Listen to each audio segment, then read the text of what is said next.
Welcome back to the Unbeatable Mind podcast. Thanks so much for being here. My name is Mark Devine. I appreciate your time, your attention, your focus, and for caring enough to be unbeatable yourself and to forge that unbeatable mind.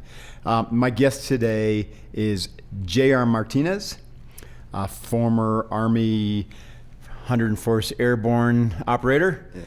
I'm going to get a little bit more into JR's background and some of the cool things that he's doing now and his story. But before I do, let me remind you that I need your help with a challenge that I put out to our tribe this year.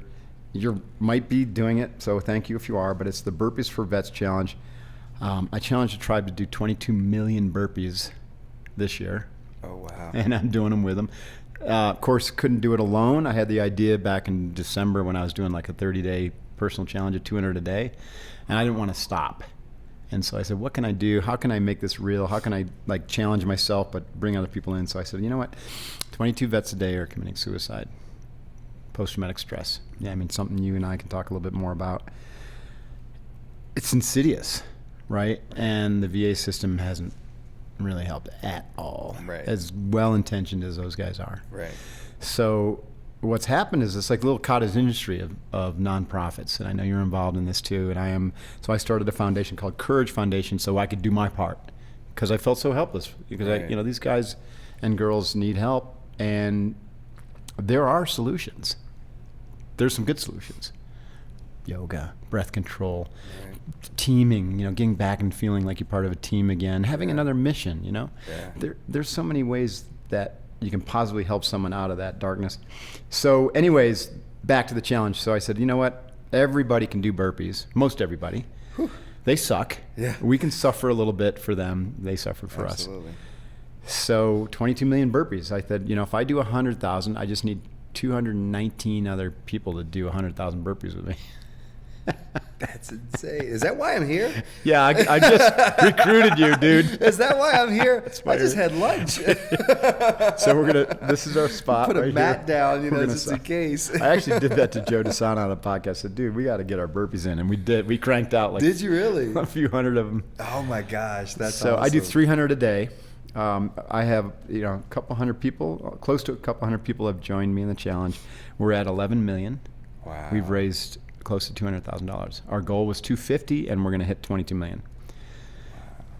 My point is, we're only a little over halfway there. I've got 4 months left. And we're going to have a big push on Veterans Day, where we're going to have a whole group of teams trying to do 22,000 burpees in 24 hours. So that alone could put us over the hump. But, we're going to be chipping away until we hit our 22 million. And then we're going to put as many vets as possible through immersion training and holistic healing, integrated health, those types of things that I do with Unbeatable Mind, and then assign them a mentor for 18 months to help them out, especially when they skid along the bottom. Yeah, that's awesome. So burpeesforvets.com is where you can learn more. You can either sponsor me, sponsor another team, create your own team, learn about the Veterans Day world record attempt, and appreciate your help in that. It's really important, right? There's a lot of important causes, but for JR and I, this is an important one. Yeah, absolutely. So, dude, you were in the Army. Forget about that. Let's talk about who you were before you joined the Army. Where are you from? What were your formative influences in life? That's great. That's interesting because, a lot of people, of course, when they start to pay attention to my story and learn about me, they start right there. They quickly, as if I was born and I joined, Well, no, it's like, I went in as an infant, like they were like, and bam, 20 years before. 2 burpees, 2 push-ups, it's like, I know, right? But it's thank you. I mean, it's great because I use the analogy sometimes of like, I took a lot of, subtle, at the time, of course, they felt like huge, massive, heavyweight punches to the gut as a young man. Yeah, right. And but of course, later in life, they all when I faced, formed who you were. Yeah. Right, exactly. They kind of gave me that core strength. They kind of toughened me up. So I was born in Louisiana, Shreveport, Louisiana. Southern boy. Wow. Father left when I was 9 months old, raised by a single woman. God bless her. That's a hard, hard job. And it's not easy because like my mom, one of my sisters passed away from an illness that she was born with when I was 3. My sister was 7, and that was obviously challenging for my mother. My mother, in the mix of trying to find a partner for herself, unfortunately fell into becoming like a victim of domestic abuse. I witnessed that as a young man, like when you look at kind of like the standard in the United States, if you were to kind of categorize us, you would say that we were poor and poverty, and but in comparison to where my family's initially from, which is Central America, we were wealthy. We had everything, right? Where in Central America? It's El Salvador. You're from El Salvador. Well, yeah, my family's Your family is, and that's cool. Yeah, and it was interesting because everything's perspective, right? Yeah. And I remember going to El Salvador for the first time when I was 6, and I went back several times before I graduated from high school, and I just remember being around my family and seeing kind of what they had and almost being content with that, kind of like the minimalist life and lifestyle.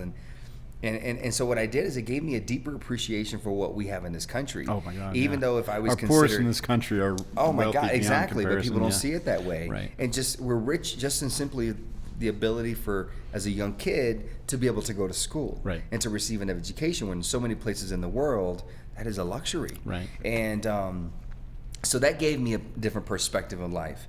So I lived in Louisiana until I was 9. Then we moved to Arkansas, and I lived in Arkansas until I was 17. Mm-hmm. At the end of my junior year, I orchestrated a plan for us to move out of Arkansas and go to Georgia. I did that because, just to kind of quickly touch on it, unfortunately at that time when I was living in Arkansas, there was a lot of negative energy that was taking place in the community. It was a small town. What town was it? Hope, Arkansas. Hope, huh? And there was a lot of drugs, a lot of gangs. Not a lot of hope in Hope, Arkansas. Not a lot of hope in Hope. Man. And, I kind of understood that I needed to kind of change my environment. I knew that if it was having an impact on you. Right, it was. And so my mom had a friend that lived in Dalton, Georgia, just south of Chattanooga, Tennessee. That's my middle name. Dalton? Yeah. Is that right? I was going to say Chattanooga or Dalton? No, Dalton. Yeah, Mark Chattanooga. Mark Chattanooga. that'd be fun. And so, I orchestrated, really eager to leave Arkansas. I orchestrated the plan for us to move to Georgia, and we did. And it was my senior year of high school. Your mom obviously was amenable to this plan? Well, originally, no. Originally, she was like, no, we're not leaving. You have your senior year of high school. No, have your job. And then I kind of this is pretty much what I presented. I said, listen, it's the summertime between my junior and senior year. I have nothing going on. Why don't I go to Georgia and get a job and just see how it goes? But if I'm doing well in 1 month, then you have to move. Oh, no kidding. Was it just you and her at this time? It was just the two of us. Yeah, she was seeing someone, and I said, but if I don't get a job within that month, then I'll come back to Arkansas and won't bring it up until I'm done with high school. Mm-hmm. And she said, deal. No kidding. That's cool. And so I got on a Greyhound bus because that's all we can afford. Now we can have a whole conversation about that experience, being on a Greyhound bus. Mm-hmm. And I got to Dalton, Georgia, which is actually the carpet capital of the world. Carpet or carpet? Carpet. And it's so funny because my wife, who's like a New Yorker who has an accent, instead of saying saw, she says soar. And I'm like, where are you soaring to? But she gives me so much grief about my accent. Like the other day I was like, yeah, hills, the hills, we live in the hill country in Austin, Texas. Like the heel of and she was like, the heel? And I was like, yeah, no. Wait. And then I had to think about it. I'm like, well, heel, and I'm trying to figure out how to say it. She's like, oh, it's my God. God. Me trying to say bagel. I say bagel. Right. I've got the New York accent. Yeah. And it's just like this bagel accent of mine, like this little twang that I have. And, she laughs at how I say vehicle. And I'm like, why do you say hickle? Like, why do you say that? I'm like, I don't know. So carpet, what does that mean? Like what? It's like a dump, like cars all over the place? No, carpet. Oh, carpet. See? I thought you said, I even spelled it out for you. I said carpet or carpet. No, not pit, P-I-T. P-E-T. I'm wondering what a carpet is. Pit full of cars? How weird. So we're going to turn this whole segment into accents now and get an understanding what each other is saying. Oh, my God. So carpet. I didn't know there was a carpet capital of the world. Well, it's Dalton. It's your middle name, my friend. And so I get a job. I call my mom that first day that I went and applied for a job at a carpet mill. And to make carpets? yeah, and well, I was going to work in a distribution center. Oh, in the I was going to drive a heister, and I was going to load the carpets, the rugs on 18-wheelers, on semis, and fast forward a month later, I saved up enough money to secure an apartment, so the deal was she had to move, and she did. And I tell that story because I think a lot of times, too often, is that, especially in our youth, right, in certain communities, you know, where kids don't feel like they have a voice or they have power to kind of influence any sort of change. Here I was as a young man at the age of 17 years old that orchestrated for us to leave the state, not just the neighborhood, but the state. The insight that you had, maybe not so earth-shattering to you, but just how a toxic environment can really affect your consciousness and your sense of well-being and your attitude. You know? Absolutely. And that's how kids get sucked into gangs and stuff like this, because their environment is sucky. But if you put them in a different environment, they'll thrive. Exactly. And it's a matter of getting them to understand that, you know, hey, it's okay to kind of break away from this, you know, like it's okay to have a breakup with this, you know, which is what you've known. It doesn't mean because you know it doesn't mean it's the best thing for you. Those people you're leaving, if they're real friends, they'll still be friends. They'll still be your friends, right? And honestly, I've stayed in touch with a lot of the people that I went to high school with and pretty much grew up with. So I graduated high school in Georgia. And then, of course, you know, after graduation, you know, I was kind of trying to figure out what I was going to do. And, you know, as you know, 9/11 happened a few months before because I graduated in 2002. And we were already in Afghanistan, and there were rumors of us going over to Iraq. And, you know, I guess pretty cliche in a way, but I saw, you know, there had been recruiters coming to our school throughout my senior year, so I kind of was somewhat aware. Some of my football coaches had served, so I was somewhat kind of, it was there kind of in the back of my mind. A possibility. You know, not so much of me joining, but just more of kind of just the conversation, aware of like the military. Were you an athlete? I was an athlete. I played football. That was the consistent sport that I played. And so I saw a commercial and I decided, let me go get some information. Be all you can be? What was the slogan back then? Army of Be One? All You Can Be. No, Be All You Can Be. And then shortly after it became... That was way better than Army of One. Army of One was a big... I don't know what that meant. I don't know. But Be All You Can Be was inspiring. Be All You Can Be. It was inspiring. And it was... I tell you what, who has like the Navy has some really awesome, you know, commercials. Yeah, they have some commercials, man. It's like makes me want to like get back in it, man. Like I'm like, I never thought about the Navy. Well, they show a lot of the SEAL team guys now in their commercials too. Like everyone thinks they can join the Navy, be a SEAL. No, exactly. That's the new. That's the Navy loves that. They've always used that for marketing. It helps, man. It helps, but you know, sizzle on the steak. Yeah. So I joined as an infantryman. Okay. 11B. Went to basic training, Fort Benning, Georgia. Was there for 3 months. After 3 months, I was assigned to my unit, which was the 101st out of Fort Campbell, Kentucky. Arrived there in January of 2003. Did you go to airborne training as part No. of it? Isn't the 101st an airborne? Air assault. Air assault. Air assault. Yeah. So, you know, we didn't have time. I mean, it was a matter of where they were just like, hey, let's get you to your base. Gotta get over to Iraq. Because we know something's going to happen, and it's not going to be in Afghanistan. There's going to be somewhere else. You know, of course, they weren't saying that, you know, but we understood something was going to happen. It was verbalized to us during basic. And it was interesting because, and you would appreciate this. I mean, I was 19 years old, young, cocky, nothing's going to happen to me, very naive, even though, you know, I tell people, even though I raised my right hand and I understood that war was a possibility, I never thought it would be my reality. Yeah, you don't think that when you're 18, 19, 20. Of course not. They count on that. Your brain isn't fully developed to think through all the ramifications. Exactly. You don't know what potentially could happen. Right, it's just like, a big adventure. Yeah, exactly. It's like, oh, wow, okay, cool. It's a journey, right? Right. And one day my platoon sergeant comes up to me and he tells me that I needed to be prepared because we're going to deploy. And this is my response. I patted him on the back and I said, oh, relax, Sergeant. It's all good. I'm not going anywhere yet. And of course he made me do every push-up, every sit-up, every exercise he can think of because I told him to relax in a very kind of, you know, on a first-name basis Southern kind of tone. chummy way, right?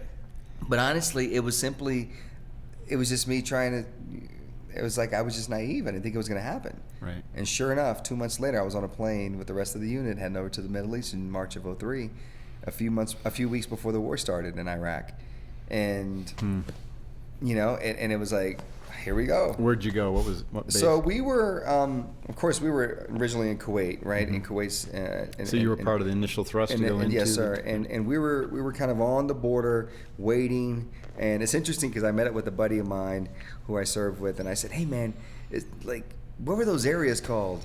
And because they've all changed now. Yeah. You know, like the bases and the camps and this and that. And he was like, "Man, I don't even know anymore. Like they changed it so much every year that he went back, because he went back a lot." Every year that he went back, he said, "Man, it was like I didn't know where I was, and you know, unless they had the big city was like the landmark, right? Like certain 6 cities." And so we were just kind of patrolling through the southern part of Iraq through small towns, providing security for different after the invasion, right? After the invasion, right. Yes, sir. And so we'd get through towns, patrol. Different MOSs would come up to us. You know, different jobs in the military would approach us. We were one of the units they would ask to. What was your specific mission, your job? Both individually and your unit. Well, I was a private, so one, I just did everything. Do whatever they tell you to do. Anything that was asked of me. I mean, I was pretty much an intern, just with a little bit of money. That was really it. But I had no voice. I had no opinion. I just did. But early on, our job was to patrol through the southern parts of Iraq, providing security for different jobs in the military. I see. That was it. Yeah. But something presence was a big deal for you. But something happened, Mark. So when I joined the military, I thought 3 years. I'm in and I'm out. I'll be 22. I've done my time. I've given to this country. I've traveled. I've got discipline. I got money for school. Great. Perfect. Well, then something happened in the mix of embarking on these missions, is that I started to look at the people that we were escorting, and I would think to myself, I don't know who they are, but I'm led to believe that those people are going to go help somebody else. And I was a part of the process of helping them get there. And what happened is I started to buy into service. Nice. Suddenly I bought into, I have a purpose. You understood the why behind what you were doing. Yes, sir. For the first time. Yes, sir. That's great. I have a purpose. Get it. And I started to slowly change my thought process and thinking, well, maybe not just 3 years. Maybe I'll do this for 20. Could be a real thing. Maybe when I come home from our deployment, I'm going to go to this school and this school and that school, and I'm going to be a badass soldier. That was my thought. I'm going to be tapped out, right? Right. I'm going to be highly decorated. That became my thought process, because a leader, one of my commanders, and one day giving a briefing to the unit, he, in the mix of him speaking to a couple of hundred guys, it felt as if he was speaking to me and only to me. Oh, that's great. And he made me feel that what I did as a private absolutely mattered. And if I, as a private, did not do my job, then him, as a colonel, and anybody else could not do their job. And so I bought in. And that's true. And it's true. Right. That's not hyperbole. No, it's not. It's right. not. It's not. Corporate nonsense. This is like a team. It's every cog is important. It's like every shock is every valve, everybody, everything, every part of a car has to operate in order for it to do the things that we want it to do. And that it was like, and I bought in. And I loved it. And then it changed. So I haven't even told the audience, if you're watching this, you probably have a sense that there was an accident, something happened. But if they're listeners wouldn't necessarily know unless they see your picture. But you hit an IED on a mission. Yeah.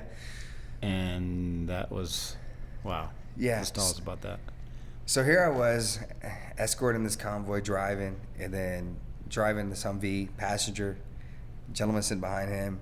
Someone manning the weapon on top of the Humvee, a gunner. So it's a convoy. Was this a high-risk mission, or was it routine? No, we had already escorted. Okay. We had already escorted a group. Back to base? And so we were heading back to base, and we were told that we have a new mission. So we had to go meet up with a group of guys to go secure an air base. I see. In Karbala, right outside of Karbala. And so we waited, for our commanders to come back and find the safest route. And after about 2 hours, they said, "All right, we have the route." We all got in our Humvees. It was my turn to drive, and I started to drive, and you just kind of, shooting the breeze. You know what I mean? Like just trying to distract your mind a little bit, and just having some jokes and laughs about whatever. And I remember looking at my commander, like the sergeant in the vehicle, and laughing at him in the passenger seat, and looking at the road just casually. And then boom, ran over a roadside bomb. Yeah, it was a landmine. It was a landmine. And you know what's interesting? and I haven't really put a lot of thought into this, but I think it's worth mentioning.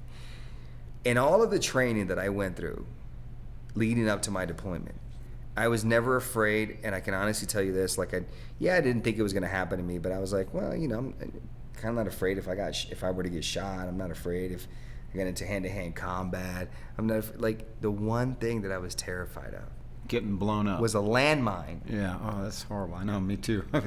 As a landmine, and to think that they got me.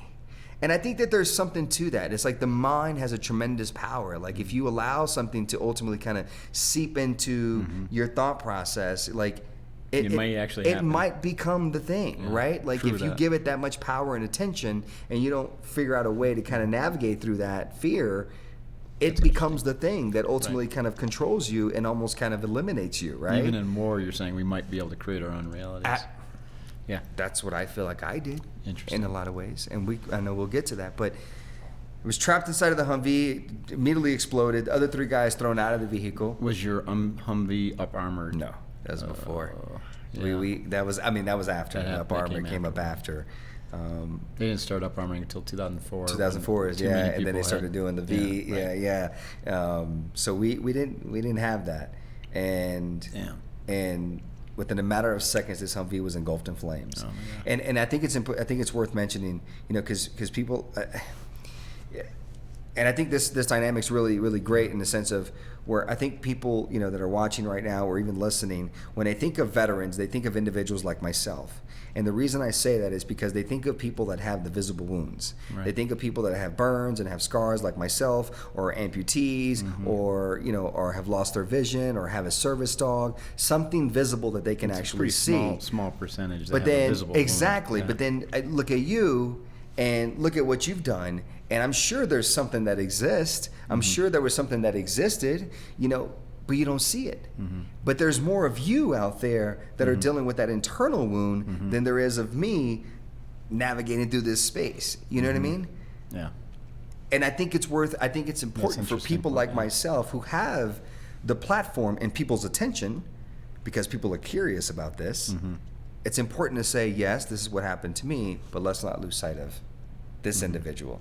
This man or this woman who has also equally done the same thing, if not more than I have, and have a different wound that exists inside of them.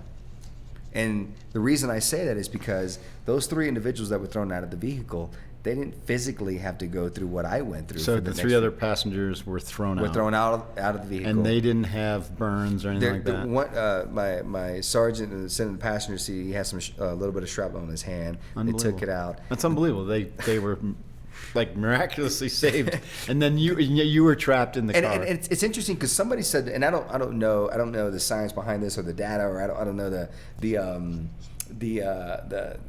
Humvee had doors on it.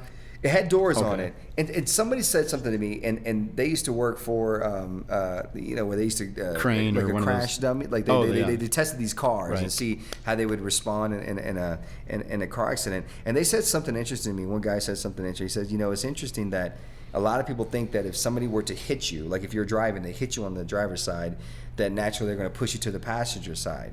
He said, but what happens is the force actually pulls you towards it. And I was like, really? And he said, yeah. And I was like, okay. I mean, I guess to some extent, maybe that makes sense because the explosion was right under my feet and it maybe kind of pulled me towards it versus the other guys that threw me out. Blown away. I don't know. But the point is, those 3 guys walked away with minor injuries. One guy came back to the States because the gunner was thrown out. He was shot up in the air. And when he landed, he injured his leg. So he had to come back to the States. But then he quickly went back. And the other guy just busted his lip. And he got a little, got a little shaken a little bit. They got lucky. He did. Yeah. But I was trapped inside. I was completely conscious. How did you get out of the damn car? So 2 of my sergeants, after 5 minutes, pulled me out. They pulled me out, and that started... Why did it take so long? I'm just curious. Well, because there was, behind my seat, there was ammo that was heating up and shooting off in different directions. Oh, shit. So the guys, and you know this, like... Yeah, they thought they were under firefight, probably. Right. And then so they don't just approach right away because you had to evaluate the situation and set up a perimeter. Because then also what happens is that what if somebody just just emotionally just kind of runs into the situation. Now you're trying to get 2 guys out instead of 1. Yeah, right. Now you potentially lose 2 guys instead of 1, and so on. And that was really something that was really difficult and challenging for me to kind of comprehend. Right. Ex post facto, trying to figure out Right. what's going on. Like, what do you mean? Like, if somebody's injured, I'm going to go save them. And my sergeant would say, no, you're not. You're going to wait, and we're going to evaluate this situation, and then we'll all go in as a unit. But you don't just run in. Sure, there was a lot of second guessing going on in that. A lot. Yeah.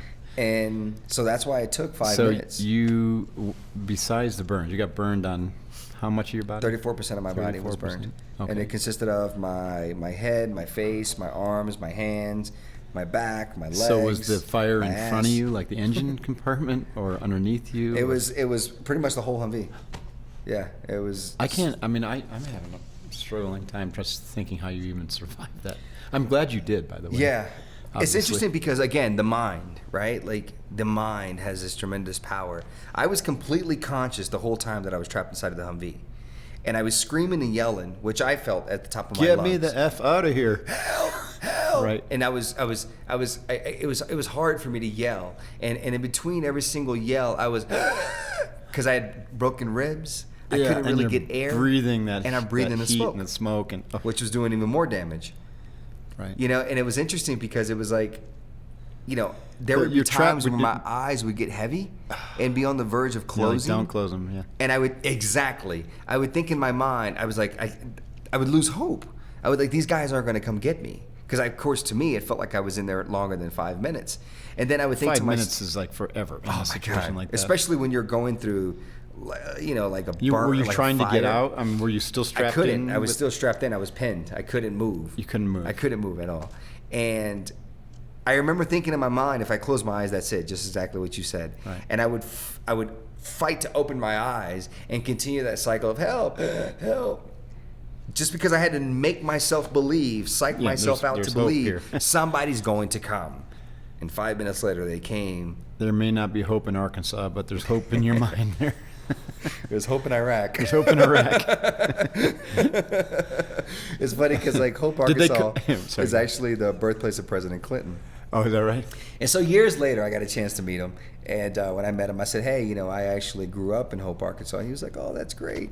And because I said, well, we have 2 things in common. I said, I grew up in Hope, Arkansas. He's like, oh, that's great. And I left it. And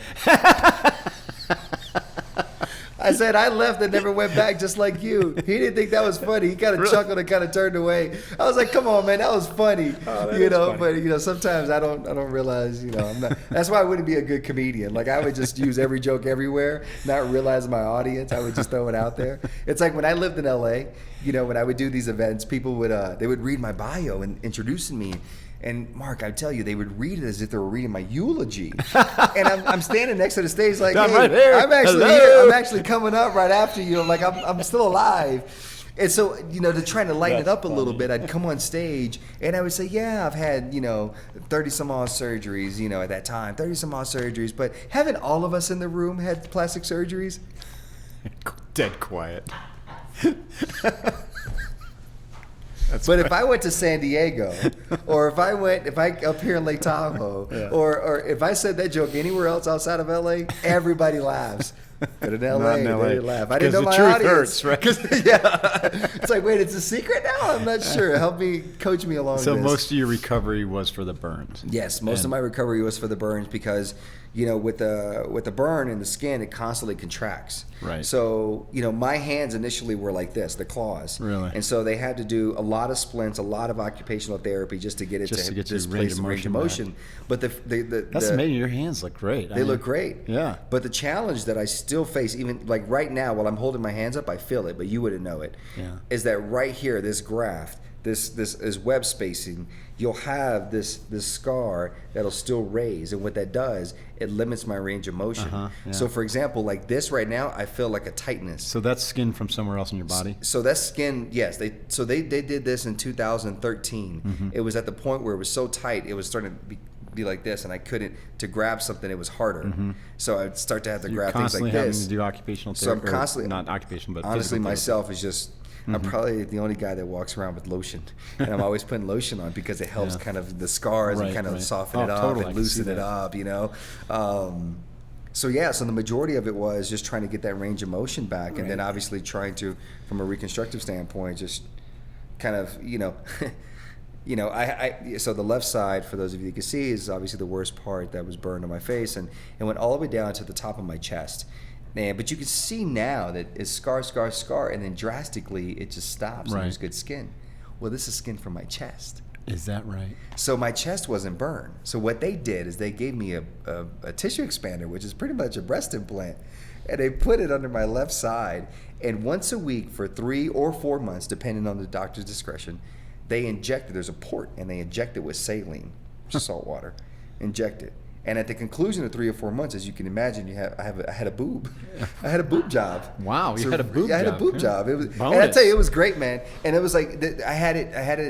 They put it in, and I think it was around February, March. And so by the time May came around, I had this, this huge thing, and I'd sit in the chair. That's not awkward at all, by the way. No, it's not. No. And it's funny because I'd sit in the chair similar to this one, and I love basketball, and this is like the time the playoffs are happening, and I'd sit there and I'd just lay my head I'd just lay my tissue expander. I'd fall asleep on it. It was just a great pillow, man. Right there. Great pillow. Bizarre. It was interesting. It was just, you learn to develop humor. Yeah. You learn that that's the only way to get through this whole process that you can't make sense of right now. Right. And I found humor in all of this and ways to kind of joke about it. And honestly, you must have had some really tough moments through all that. Oh, I did. I mean, honestly, I'm sure you understand this, but there were moments where I would just scream and cry in a dark room. I've heard the burn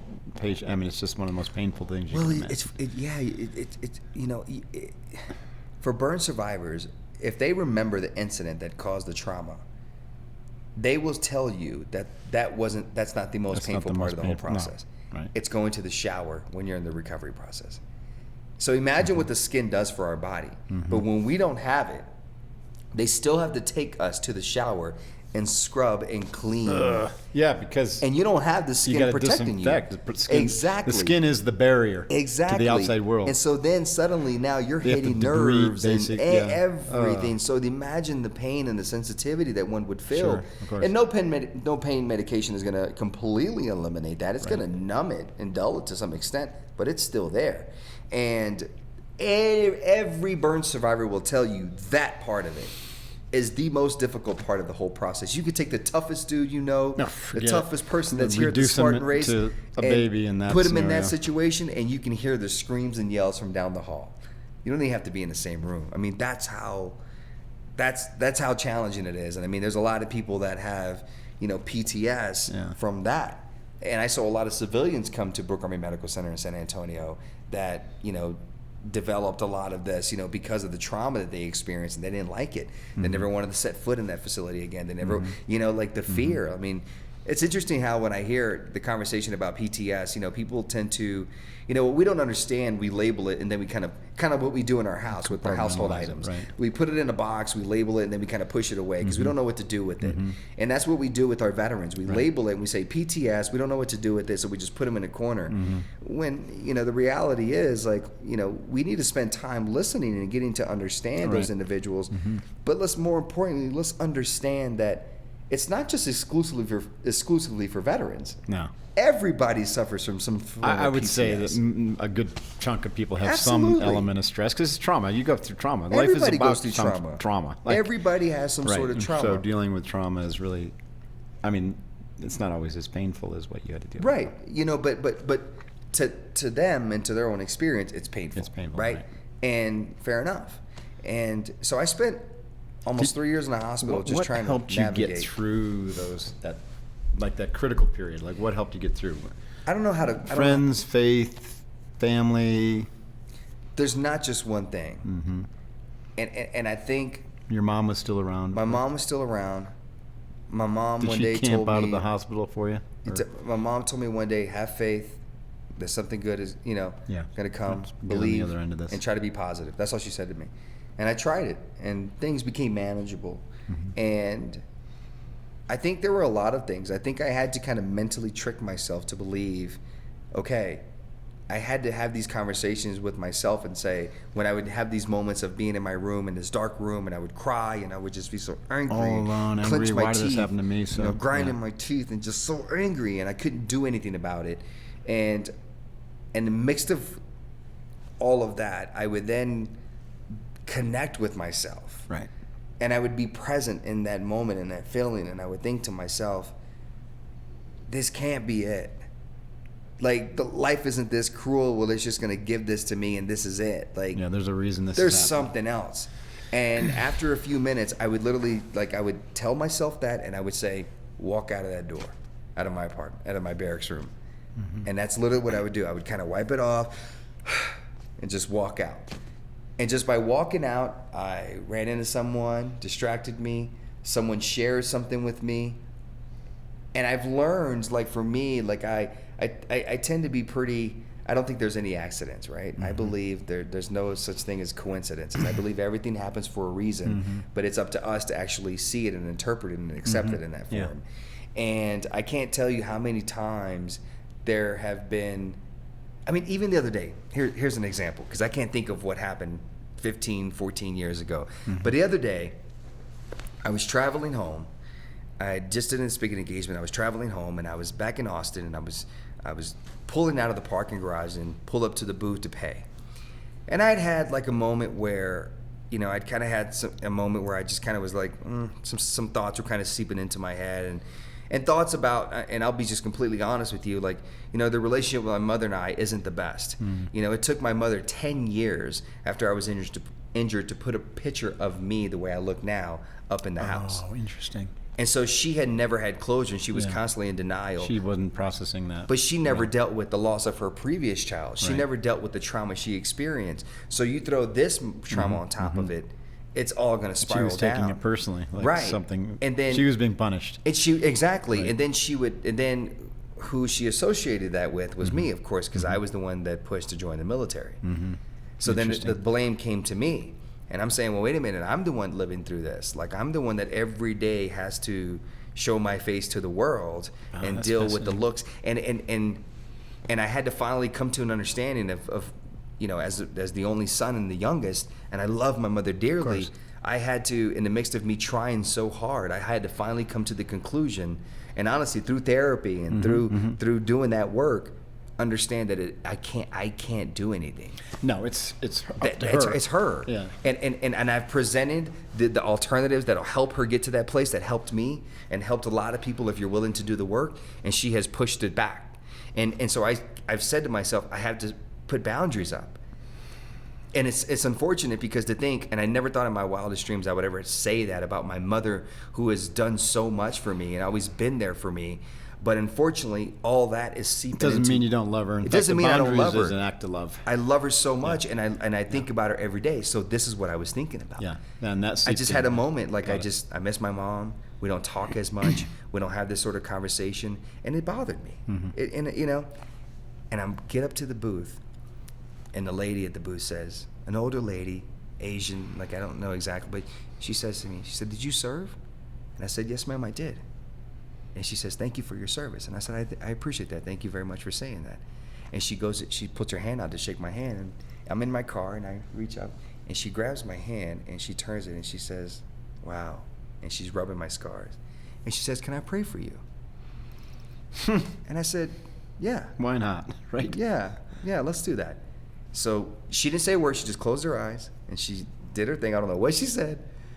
But then she said, "Hold on," and she writes something down on one of the tickets, and she writes, and I don't know if I'm pronouncing this correctly, so I'm sure there's going to be people that are going to write in and be like, "Hey, tell them to pronounce it this way," but it's amitoba, and it's a from what I quickly had to like look it up. It's within Buddhism, and it's about it's this Buddhist that it represents infinite life and infinite light, and goes around and has all this wisdom and helps and guides other people. Like a and she says, yeah. and she says, when you have moments, when you have thoughts, put your hands together like this, close your eyes, put your tongue on the roof of your mouth, relax, and just say amitoba, and close your eyes and be connected with yourself. That's it. And she's telling me, and she's telling me, you have this and you have that and you are this and you are that. And I walked away. Finally, when I left, I was like, Amazing. that's what life does. Yeah. If you're Gives willing you to be what you open need to it, when you need it, gives if it to you're you. It open to provides it. Right. We just have to be open to it. If you had been in your head and just handed her the ticket, and she wouldn't have been able to, she wouldn't have had the opening. She would. I gave her the opening. I gave her the invite. Right. Like for her to say, you know, even when she asked me, "Did you serve?" Yeah, I did. Yeah, I did. Right. You know, You that could have turned her off right there. Can I pray for you? No, I'd rather not. I'd have to go. That could have shut her down right now. Totally. But she gave me something, and I went home and I looked up real quickly what this meant, and you know, I contacted a few of my friends who practice, you know, Buddhism, and I was like, what? And they were explaining it to me, and I was like, that's really cool. but those are the amazing things that the world has given me over the course of 15 years. So when you asked me what was the thing, it wasn't just one thing. Literally, the world. It's a series of synchronicities that people can come into our lives for their purpose to give us something. You know, that's how we, most of us, find our calling or our purpose in life, is by the primal urge, and then through this series of synchronicities that kind of like shut some doors and open others, and we feel like we're being funneled, like channeled, like a river, almost in a certain way. Yeah. And for someone like you who has such a traumatic event, it's got to be like, okay, God, that came out of left field. Wasn't expecting that. Could have warned me. You could have warned me about that one. But being open to what does it mean? That's what it sounds like I'm hearing from you. Like in the recovery process, so painful, but that thought, there's got to be somewhere this is leading. It's empowering, isn't it? Like there's got to be some reason for this. We spend so much time as human beings because of the pressures the society places on us, right? That we spend wanting to look perfect, we be spend perfect, so much time on that, impress everybody else, and on the destination, and get into that end state, whatever that destination is for you. Right. And you know what we overlook is the journey. Right now in the journey is the journey.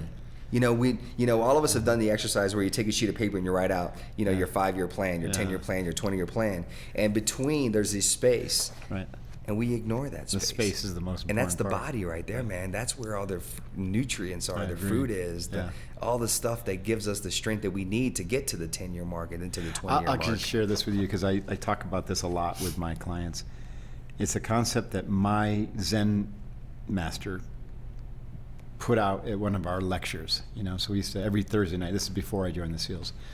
For 4 years, I practiced Zen, and it was through a karate program. Every Thursday night we'd meditate for an hour, and then he would give a little darshan talk or Zen talk.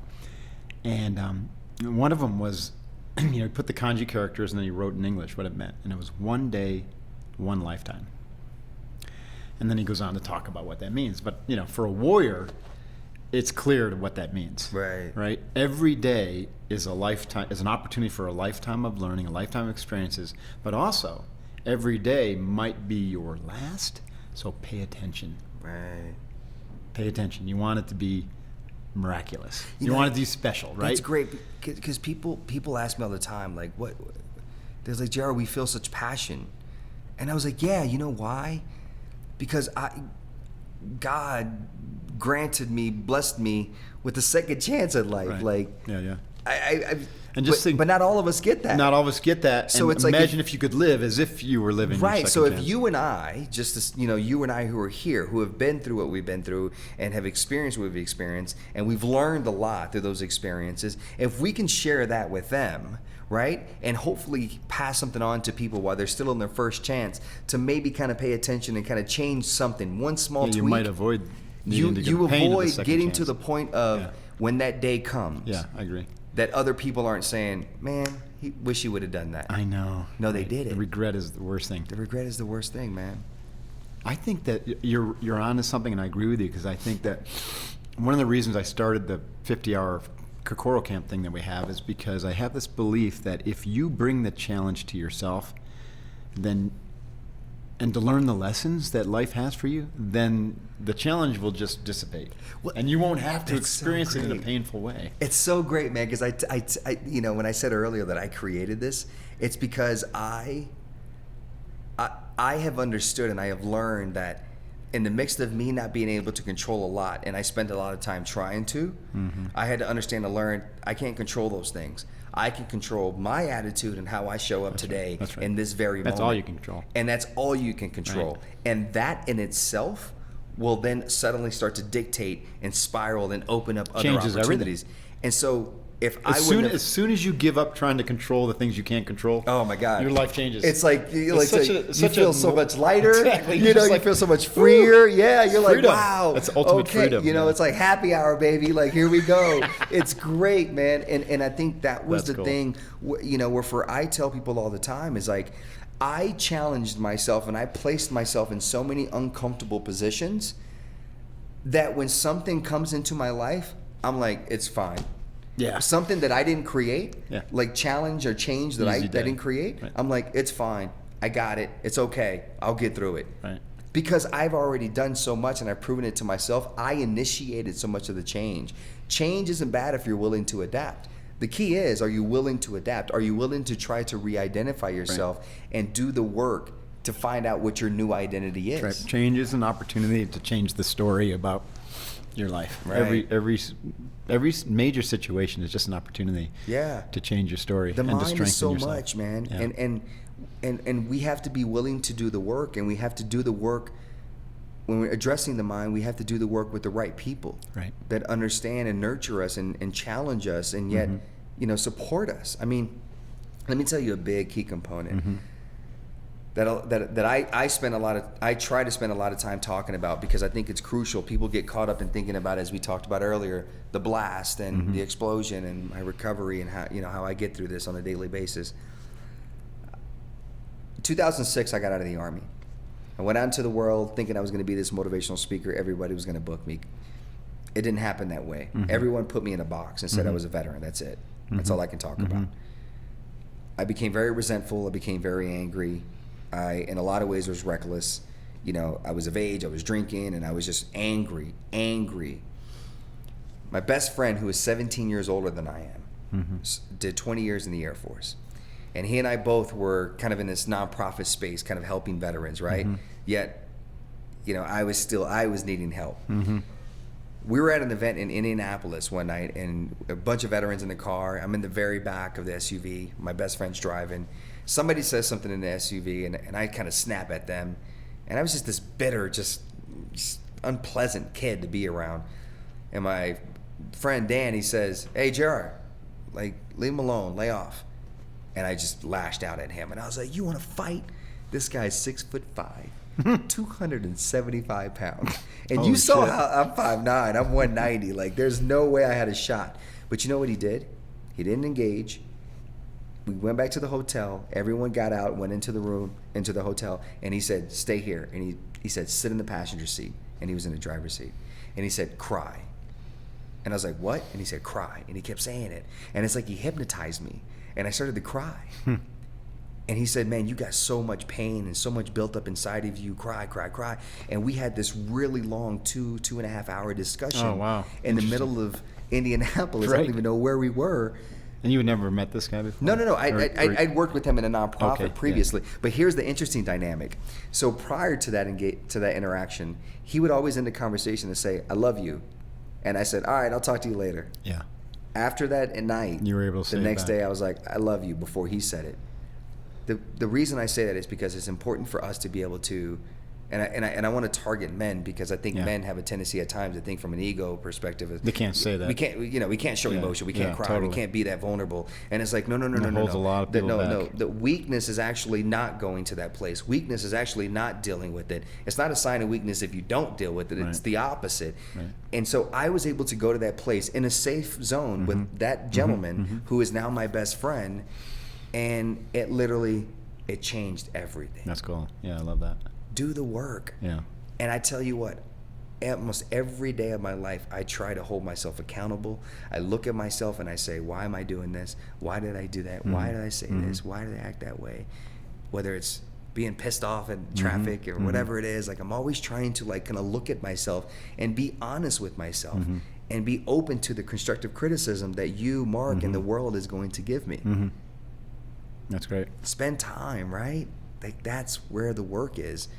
And we, I think, are starting to somewhat understand in 2018 that this thing up here is the machine, and we have to deal with this thing when it comes to our veterans, when it comes to everybody. We have to really address this. We use the metaphor of the courage wolf and the fear wolf, as a simple way to get people to understand that the brain is where the fear wolf lives, and the heart is where the courage wolf lives.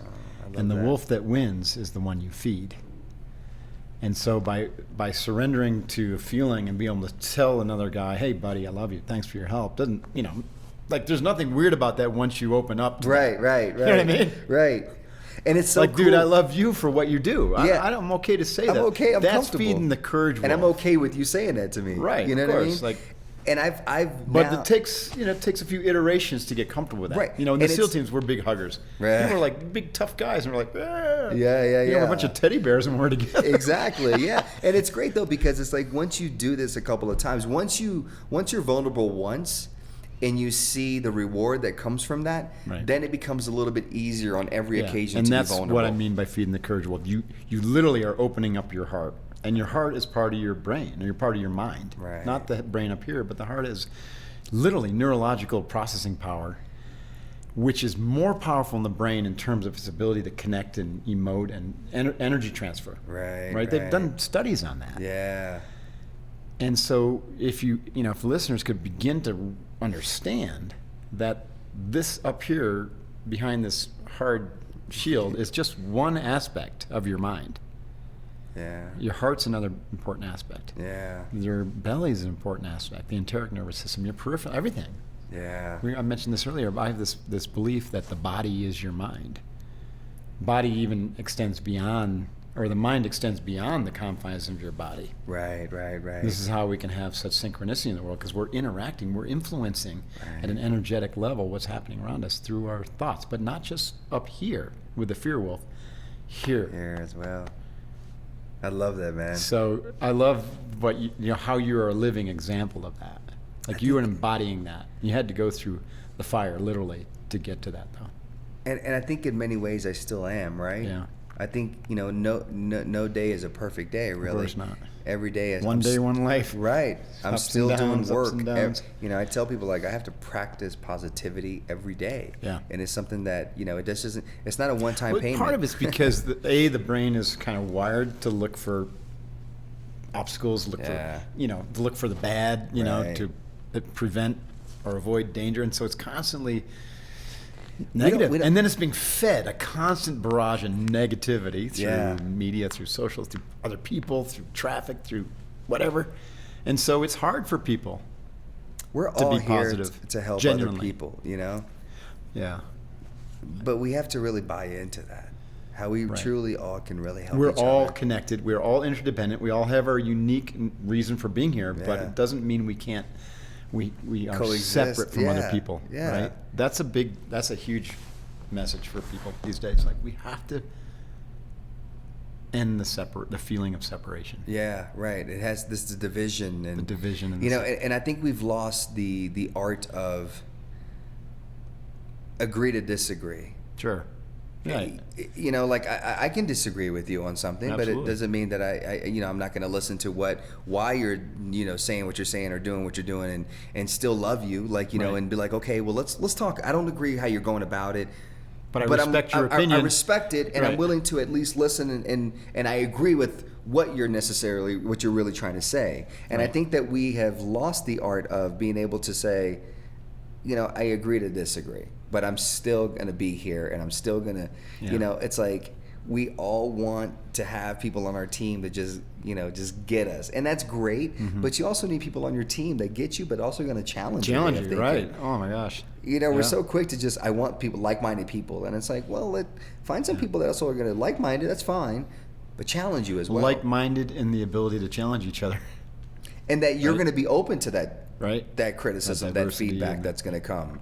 Because then if you're not going to be receptive to it, then people are going to say, I'm not going to stop saying something because this guy doesn't like it. Shuts the conversation exactly. down. So shuts the energy of the team down, and basically it sinks to a lowest common denominator. Right. Yeah. So for me, man, I think Cool. what's really great is that, it's a little uncomfortable, and I think you probably feel the same way.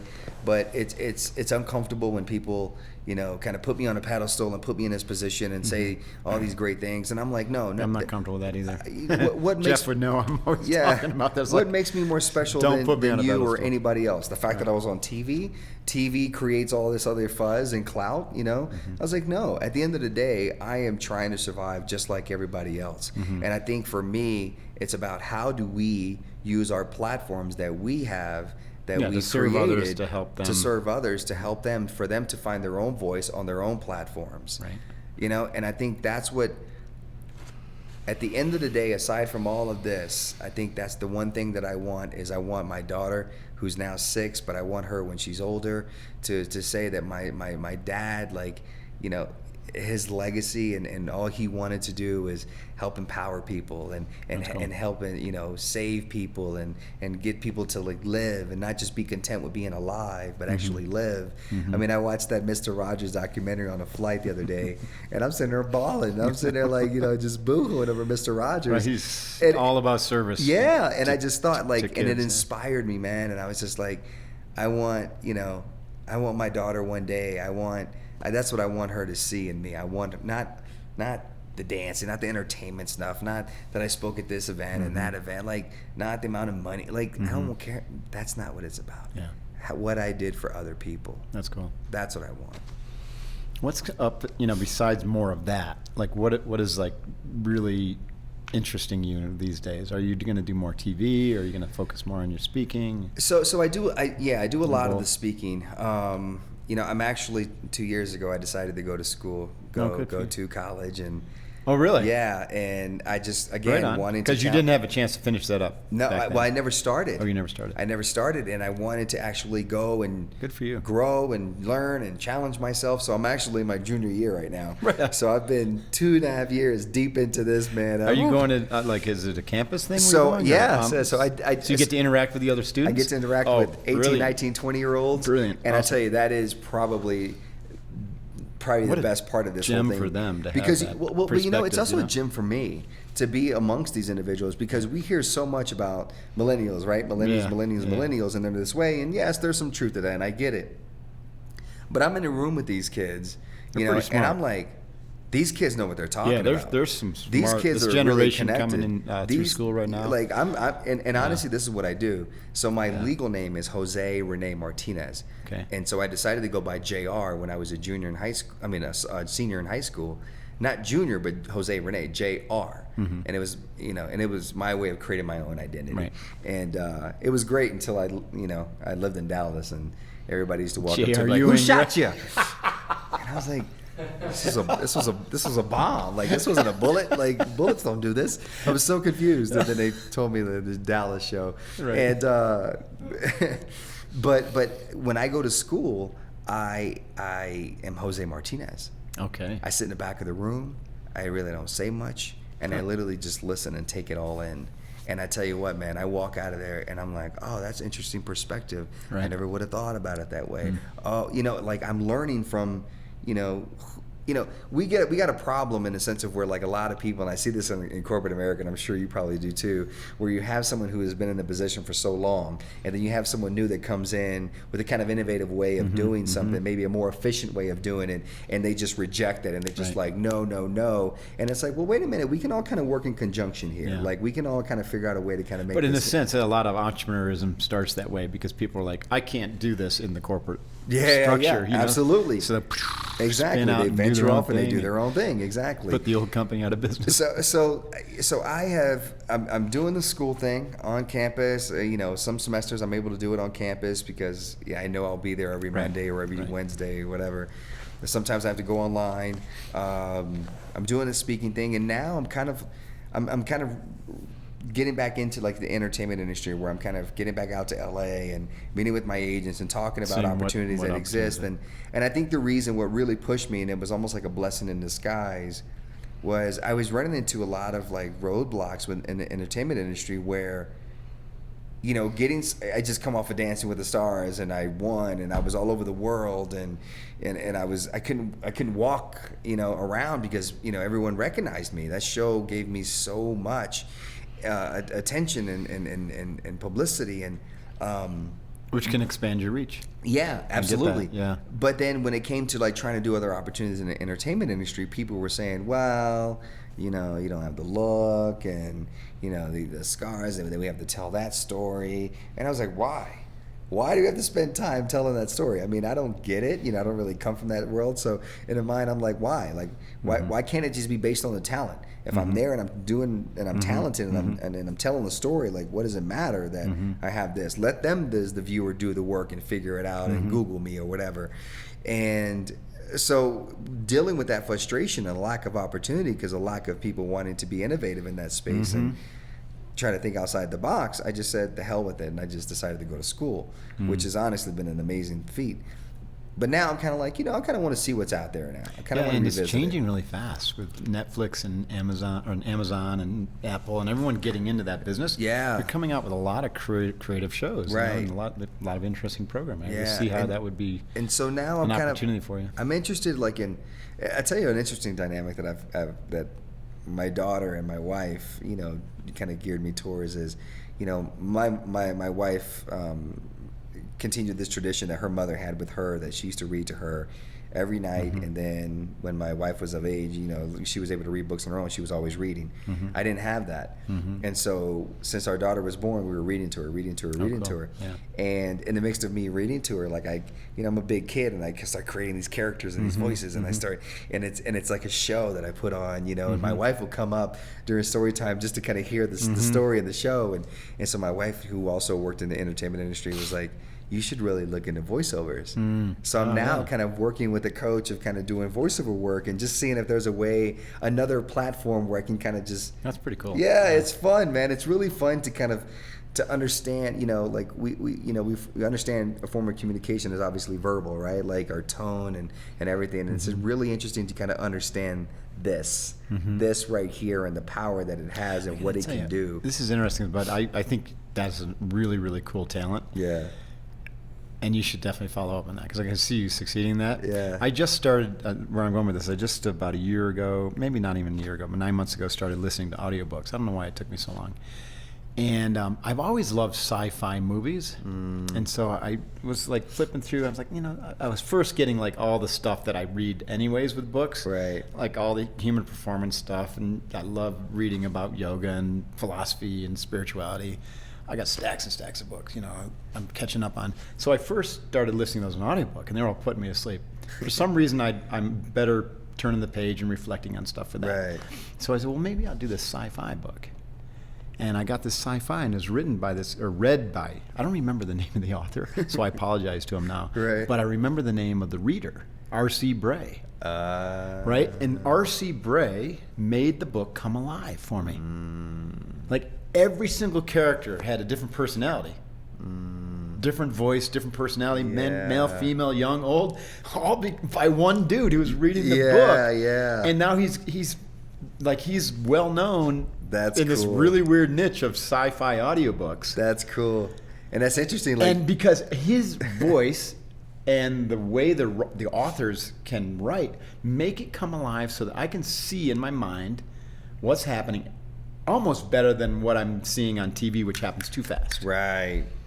It's fantastic. Yeah. I don't know. Yeah, that's something that, you know, it's interesting. That's something you that read audiobooks. You know, it's funny because that's what a lot of people have said. Though, like, you know, you have this voice, and you know, you could definitely do like audiobooks. For sure. You can do like it's work, and it's interesting. Like the money. space, like there's a lot out there. There is a lot for voiceover work, and you know, and it's just there's a lot of stuff you can do out there, and so it's a kind of a new world for me. And I think for me, it's about, you know, I'm comfortable being uncomfortable, right? Yeah, like, and absolutely. I think I love placing myself in kind of situations where I'm not the best at it, you know, and coming into it and saying, okay, how do I work my ass off to be the best at it? Because I, you know, my daughter, like, she's like, I'm not as good at that as that person is. I was like, well, they have natural talent, and I get that. But you know what's going to separate you is that you have the work ethic, and the work ethic will outdo their natural talent, because many people have natural talent, but they won't work at it to be the greatest. There's very few people that'll do that. So if you're willing to work and put in the time, you will outdo that natural ability because your work ethic is going to ultimately make. I mean, you're just going to be amazing at what you do. And she's like, okay, I guess. You know, she's 6. You know, well, you just I find myself in there. Sometimes I'm like, I'm getting too deep, or too philosophical with her sometimes. You know, but I try to like, you know, as a father, I try to instill as much as I can. Yeah. You know, to prepare her, you know, and seep it into her foundation so it's always there. Yeah, good for you. Yeah, so. Parenting, that we could go in a whole nother 2 hours in that one. Oh my gosh. She's at an interesting age right now, man. But, you know, listen, you know, Mark, you know, a lot of people say this to me, and I'm quick to share the love, and because I know it's not just me, you know, but thank you for what you're doing, and thank you for being a voice out there, and thank you for, you know, sharing your platform with a lot of people, sharing it with me, and because I'm sure there's a lot of viewers and listeners that I've never reached that have no idea who I am, and because of your willingness to share this, I mean, now they know at least one other knucklehead out there in the space. I honestly didn't know we were going to be interviewing each other, or I was going to be interviewing you today until like halfway through the day. It's been the really interesting thing about this, and I appreciate Joe DeSana, who, you know, of Spartan, for bringing us all up here. Yeah. No, this is great, man. It's super cool to meet you, and I appreciate it. And if, you know, if I can support you in any way, yes, sir, be of any assistance, whether it's through nonprofit work or same here. Whatever you're doing. So we'll stay in touch. I'll talk to my wife, and we'll see if we can kind of do some of these burpees with you. Yeah. Gotta kind of get in that, you know, as well. Because I think that's an important cause, and I think people care. Yeah. They just need something tangible to kind of hold on to, and it's a program that actually is effective. Veterans Day, we're going to do 24 hours of burpees, nonstop. Oh man! So if you just want to pull an all-nighter with us, just come over to San Diego and join my team. Can we edit that part out? Where I just said I might do it with them. I just called you out, man. I just invited you to step up and be more uncomfortable. Oh my God! Be all you can be. Be all you can be. That's awesome, man. Well, keep up the great work, Mark. Yeah, Thank you again, man. This has been great. I've really loved kind of this back and forth, and honestly, really learning from you and listening to what you had to share as well, man. I think it's been really great to be able to, you know, hopefully, you know, people at home are able to take something tangible away from this conversation and apply it to their life, and hopefully it helps them live a little bit differently. That's what it's all about. How can folks find out more about you or connect with you on social media or whatever? Yeah, so my website, jrmartinez.com. Okay. My social media handles are I am JR Martinez. Okay. Just so people don't mistake that. So social media is I am JR Martinez. Website's jrmartinez.com. Cool. That's pretty much or Google JR Dancing with the Stars. Or Google JR Who Shot You. Who shot you? That's going to take you on a different route, I'm sure. Awesome, JR Who Shot You. Hoo-yah. Awesome. Thank you, brother. Thank you, man. Thank you. And awesome. All right, folks. Wow. Super interesting. Thank you, JR, for being here. Thank you. And best of luck with everything. Thank you. And I hope to see you again soon. Yes, sir. Yeah. All right, folks. That's it for today. Thanks for tuning in at the Unbeatable Mind podcast. And stay focused, train hard, embrace the suck, get comfortable with the uncomfortable, go to the challenge so the challenge doesn't have to come to you. Woohoo. Hoo-yah. See you next time. Out here. Hey, this is Mark Devine. Thanks very much for watching the Unbeatable Mind podcast on YouTube. You can also find the podcast at iTunes, Stitcher, SoundCloud, Google Play, and unbeatablemind.com/podcast.